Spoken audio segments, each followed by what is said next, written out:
इतने बेशरम है बीजेपी वाले, इतने गद्दार हैं, इन लोगों को कैसे धोखा दे रहे हैं झुग्गी वालों को। ये झुग्गी के अंदर जाके सो रहे थे और 27 दिसंबर को एलजी ने इस झुग्गी की जमीन का लैंड यूज चेंज कर दिया और वो इनकी झुग्गी में आके इनके बच्चों से कैरम खेल रहे हैं। इतने ज्यादा दगाबाज कोई हो सकता है क्या? नमस्कार, आप देख रहे हैं आज तक। आपके साथ मैं हूं सईद अंसारी। स्वागत है आपका शंखनाद में। दिल्ली में चुनावी युद्ध अपने शबाब पर है। रोज नए नए मुद्दे उछाले जा रहे हैं और उन मुद्दों पर वार पलटवार हो रहा है। और दिल्ली में इस समय जो सबसे अधिक गूंज रहा मुद्दा है वो है झुग्गी झोपड़ी का मुद्दा। झुग्गी झोपड़ी के प्रधानों के साथ गृह मंत्री अमित शाह के संवाद के बाद से यह मुद्दा दिल्ली की राजनीति में लगातार शोर मचा रहा है। पहले केजरीवाल ने अमित शाह के हमलों का जवाब दिया, फिर झुग्गी बस्ती के इलाके की जमीन का लैंड यूज बदलने का आरोप मढ़ दिया। खुद उपराज्यपाल वीके सक्सेना ने केजरीवाल के आरोपों को गलत बताया, लेकिन झुग्गी झोपड़ी पर दिल्ली में राजनीति थम नहीं रही। झुग्गी बस्तियों के वोटरों को देखते हुए राजधानी में यह राजनीति जमकर गरमाई हुई। झुग्गी बस्तियों का लैंड यूज चेंज करने के अरविंद केजरीवाल के आरोप के बाद दिल्ली की राजनीति गरमाई हुई है। सीएम आतिशी दावा कर रही है कि बीजेपी का झूठ पकड़ा गया है। वहीं बीजेपी अरविंद केजरीवाल पर दिल्ली की जनता को गुमराह करने का आरोप लगा रही है। कल आम आदमी पार्टी के मुखिया अरविंद केजरीवाल जी शकूर बस्ती गए थे। शकूर बस्ती की कुछ झुग्गियों से उन्होंने एक प्रेस कॉन्फ्रेंस करके बताया था कि किस तरह उन झुग्गी बस्तियों का जो एरिया है उसका लैंड यूज चेंज किया गया था और इसलिए वहां झुग्गी बस्ती तोड़ने की तैयारी हो रही है। कल शाम को एलजी साहब ने एक बयान जारी किया कि अरविंद केजरीवाल जी झूठ बोल रहे हैं, लेकिन दस्तावेज बिल्कुल साफ है।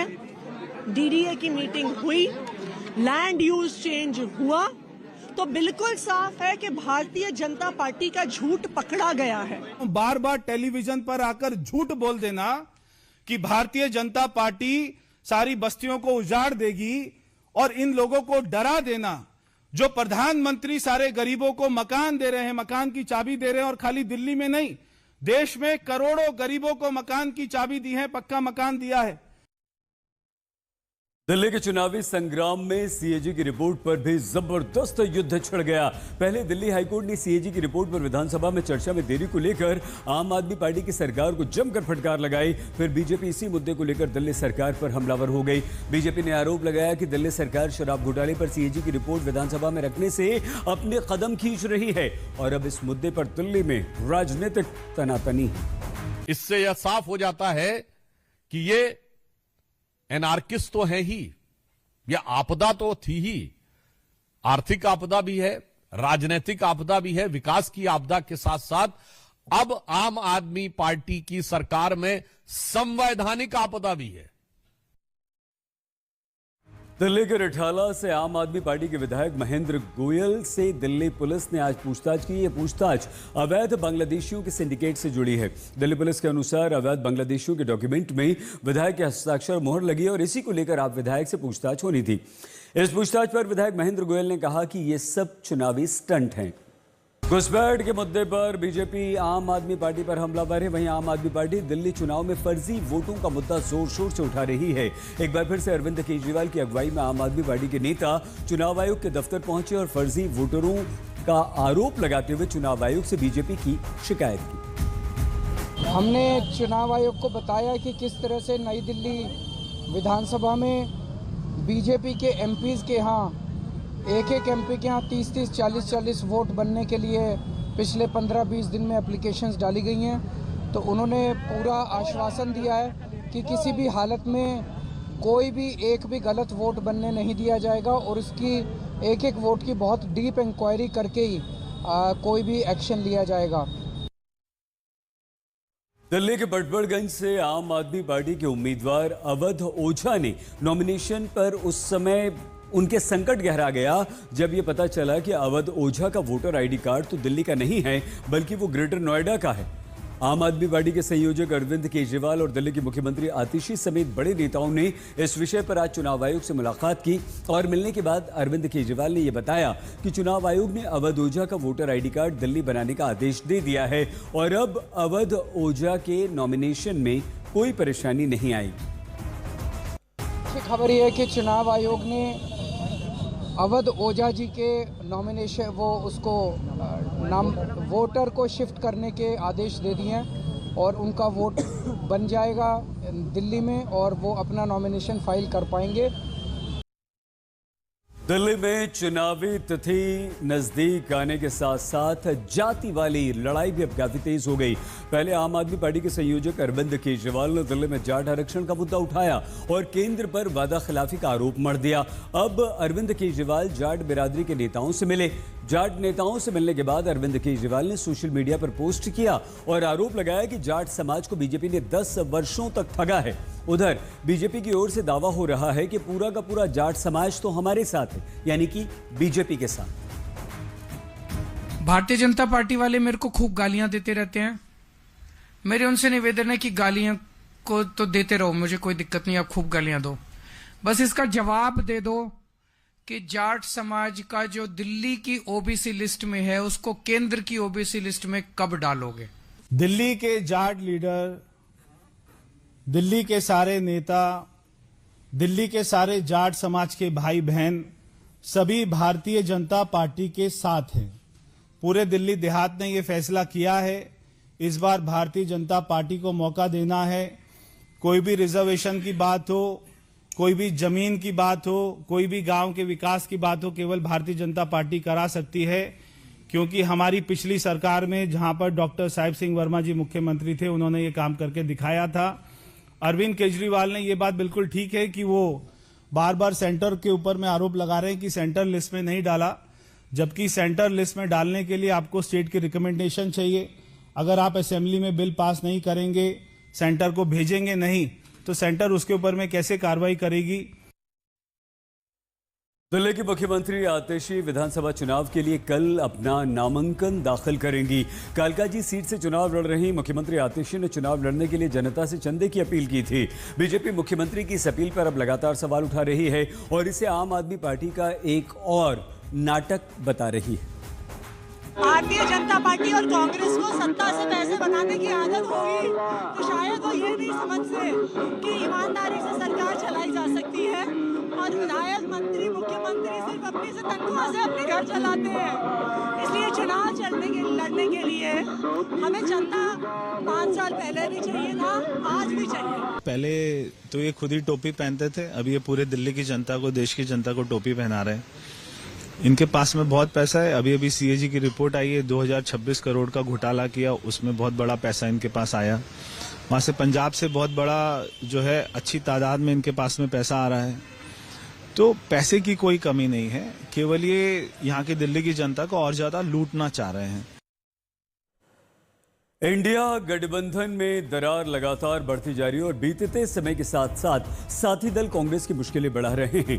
इंडिया गठबंधन में कांग्रेस की भूमिका को लेकर सवाल वैसे तो हरियाणा के परिणाम के बाद से उठने लगे थे, लेकिन महाराष्ट्र के परिणाम के बाद जब दिल्ली में चुनाव हो रहे हैं तो इंडिया गठबंधन के घटक दलों की ओर से कांग्रेस को लेकर लगातार बयान आ रहे हैं।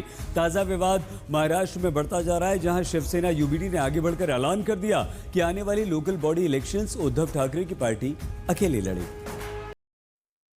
संजय राउत ने एक तरफ लोकल बॉडी इलेक्शन में अकेले चुनाव लड़ने का ऐलान किया तो दूसरी तरफ कांग्रेस को जमकर कोसा। संजय राउत ने कहा कि लोकसभा चुनाव के बाद अगर इंडिया गठबंधन के नेताओं की बैठक हुई तो कांग्रेस उसकी जिम्मेदार होगी, लेकिन ये बैठक नहीं हुई, इसकी जिम्मेदार कांग्रेस है। उसके बाद इंडिया आघाड़ी की कोई बैठक नहीं हुई, ये दुर्भाग्यपूर्ण है और ये जिम्मेदारी बड़ी पार्टी या बड़े भाई गठबंधन में होने के नाते कांग्रेस की है।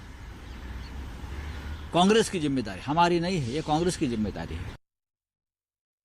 अब कांग्रेस बैकफुट पर है। हालांकि महाराष्ट्र कांग्रेस के नेता कह रहे हैं कि वो महाविकास आघाड़ी में शामिल हैं और किसी भी पार्टी के अध्यक्ष ये निर्णय ले सकते हैं कि कौन कौन साथ लड़ेगा, कौन कौन नहीं लड़ेगा। कुल मिलाकर कांग्रेस नेता वर्षा गायकवाड़ सफाई दे रही हैं कि महाराष्ट्र में लोकल बॉडी इलेक्शंस को लेकर उद्धव ठाकरे ने अभी कोई निर्णय नहीं लिया, संजय राउत चाहे जो कहें। प्रधानमंत्री नरेंद्र मोदी ने आज जम्मू कश्मीर के गांदरबल में जेड मोड़ टनल का शुभारंभ किया। श्रीनगर लेह हाईवे NH1 पर बनी करीब 11 किलोमीटर लंबी डबल लेन टनल श्रीनगर को सोनबर्ग से जोड़ेगी। टनल बनने से लोगों को ऑल वेदर कनेक्टिविटी मिलेगी। जेड मोड़ टनल के इनॉग्रेशन के बाद श्रीनगर लेह हाईवे पर गगनगीर से सोनबर्ग के बीच 1 घंटे की दूरी अब केवल 15 मिनट में पूरी होगी। इसके अलावा गाड़ियों की रफ्तार भी 30 किलोमीटर प्रति घंटा से बढ़कर 70 किलोमीटर प्रति घंटा हो जाएगी। टनल का इनॉग्रेशन करते हुए पीएम ने कहा कि जम्मू कश्मीर के लद्दाख की एक और बहुत पुरानी मांग आज हमने पूरी कर दी है। आज मुझे सोनमर्ग टनल देश को, आपको सौंपने का मौका मिला है। यानी जम्मू कश्मीर की, लद्दाख की एक और बहुत पुरानी डिमांड आज पूरी हुई है। और आप पक्का मानिए, ये मोदी है, वादा करता है तो निभाता है। सोनमर्ग के साथ साथ करगिल और लेह के लोगों की, हमारे लेह के लोगों की जिंदगी भी बहुत आसान होगी। इस सुरंग के शुभारंभ के अवसर पर जम्मू कश्मीर के मुख्यमंत्री उमर अब्दुल्ला भी मौजूद थे। उमर अब्दुल्ला ने कहा कि जो लोग देश का विकास नहीं चाहते, हम उन्हें हर हाल में हराएंगे। वो लोग जो इस मुल्क की बेहतरी नहीं चाहते, वो लोग जो जम्मू कश्मीर में तरक्की, अमन, जमहूरियत को कायम होते हुए नहीं देखना चाहते, वो कभी भी कामयाब नहीं हो सकते। उनको हमेशा यहां हार का सामना करना पड़ेगा। उनको हमेशा हम यहां से हरा के वापस भेजेंगे और इस मुल्क को और जम्मू कश्मीर को और जम्मू कश्मीर की जमहूरियत को हम कभी यहां नुकसान होते हुए जो है वो नहीं देखेंगे। हमारे पूरे देश भर में आज लोहड़ी, मकर संक्रांति और पोंगल का त्यौहार मनाया जा रहा है। दिल्ली में प्रधानमंत्री नरेंद्र मोदी ने भी लोहड़ी में हिस्सा लिया। प्रधानमंत्री ने पहले पूजा पाठ की, फिर लोहड़ी मनाई। इस दौरान जमकर ढोल नगाड़े बजे, दिल्ली में उत्सव मनाया गया तो बॉर्डर पर जवानों ने नाच गाकर लोहड़ी मनाई। थोड़ी देर में प्रधानमंत्री नरेंद्र मोदी दिल्ली के नारायणा गांव भी जाएंगे। वहां वो फिर से और लोगों के साथ लोहड़ी मनाएंगे। तो लोहड़ी मनाई जा रही है और बस सबसे कुछ ही देर बाद दिल्ली के नारायणा गांव प्रधानमंत्री नरेंद्र मोदी पहुंचेंगे और प्रधानमंत्री नरेंद्र मोदी नारायणा में भी लोहड़ी के पर्व में सम्मिलित होंगे और वहां नारायणा के लोगों के साथ प्रधानमंत्री नरेंद्र मोदी लोहड़ी मनाएंगे। दिल्ली में है और ये तस्वीरें हम आपको दिखा रहे हैं। 600 वर्ष पुराना नारायणा में प्रधानमंत्री नरेंद्र मोदी वहां के लोगों के साथ लोहड़ी मनाएंगे। और अब पहाड़ों पर हो रही जबरदस्त बर्फबारी की खबर। बर्फबारी के कारण अधिकतर हिल स्टेशन हिमनगरी की तरह दिखाई दे रहे हैं। विशेषकर उत्तराखंड में कई इलाकों में जमकर बर्फ गिरी। पहाड़ों से चल रही इन बर्फीली हवाओं ने दिल्ली तक शीतलहर पहुंचा दी और दिल्ली में जबरदस्त शीतलहर महसूस की जा रही। शंखनाद में आज के लिए बस इतना ही। आप प्लीज अपना बहुत ख्याल रखिएगा। देखते रहिए आज तक।